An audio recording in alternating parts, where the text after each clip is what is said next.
Pour cette vidéo, nous avons retiré le moteur du véhicule afin de permettre une meilleure vision du processus de changement de la chaîne de distribution. Tous les auxiliaires et l'intégralité du câblage ont également été retirés. Vous aurez besoin d'un kit de distribution Blueprint, d'une nouvelle pompe à eau et de pâte d'étanchéité Blueprint, ainsi que de tous les liquides qui doivent être changés pendant le processus. Déboulonnez, débranchez et retirez le tuyau de la pompe à vide. Déboulonnez et retirez le cache-culbuteur. Déboulonnez et retirez la pompe à vide. Vérifiez l'état des joints et remplacez-les si nécessaire.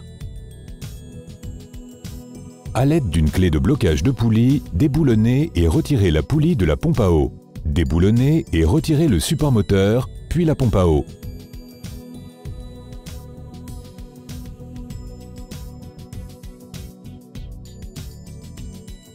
Vous devez ensuite mettre le cylindre numéro 1 au point mort haut. Tournez la poulie du vilebrequin jusqu'à ce que les repères sur la poulie du vilebrequin et sur l'arbre à cames soient alignés avec leurs repères de distribution respectifs. À l'aide d'une clé de blocage de poulie, desserrez la vis de fixation de la poulie du vilebrequin et retirez la poulie. Puisqu'il s'agit d'une poulie de type amortisseur de vibration en torsion, vérifiez si elle présente des marques d'usure ou de détérioration et remplacez-la si nécessaire. Vous pouvez à présent retirer le carter de distribution dans lequel se trouve aussi la pompe à huile. Retirez ensuite l'ensemble tendeur de chaîne ainsi que le rail tendeur de chaîne de distribution. Déboulonnez et retirez le guide de chaîne de distribution.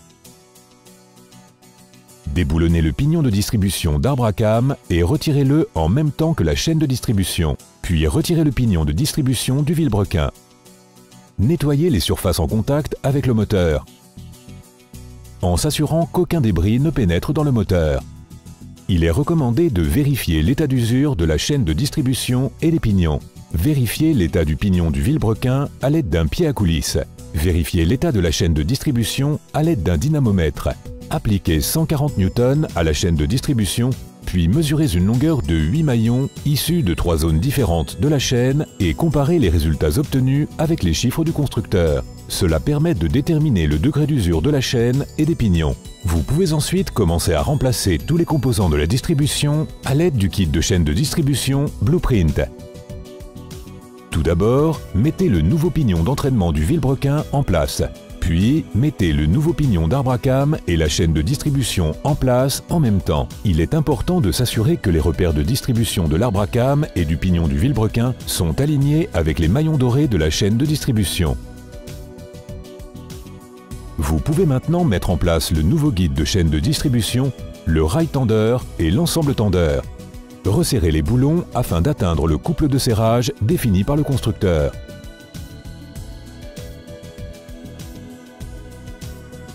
Retirez l'axe de l'ensemble tendeur de chaîne. Remplacez les joints toriques de la pompe à huile. Nettoyez les surfaces en contact avec le couvercle de la chaîne de distribution et mettez le nouveau joint d'étanchéité du vilebrequin en place. Appliquez la pâte d'étanchéité sur le couvercle de chaîne de distribution du moteur, puis remettez le couvercle en place.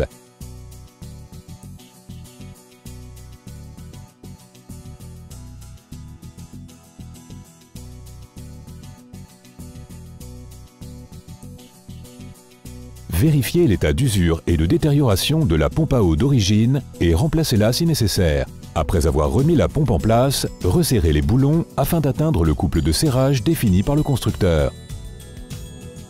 Remettez le couvercle du carter de distribution en place.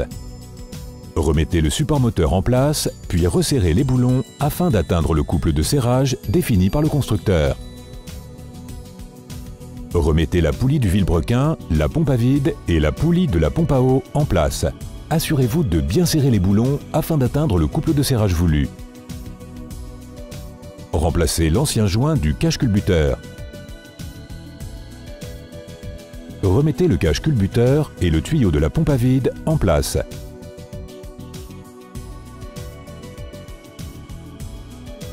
Remettez les accessoires du moteur en place. Assurez-vous d'avoir bien remplacé le filtre à huile et l'huile moteur à l'aide du bon type d'huile. Remplissez le système de refroidissement avec du nouveau liquide de refroidissement. Faites fonctionner le moteur afin de vous assurer qu'il n'y a pas de fuite, puis effectuez un essai sur route afin de vous assurer du bon fonctionnement du véhicule.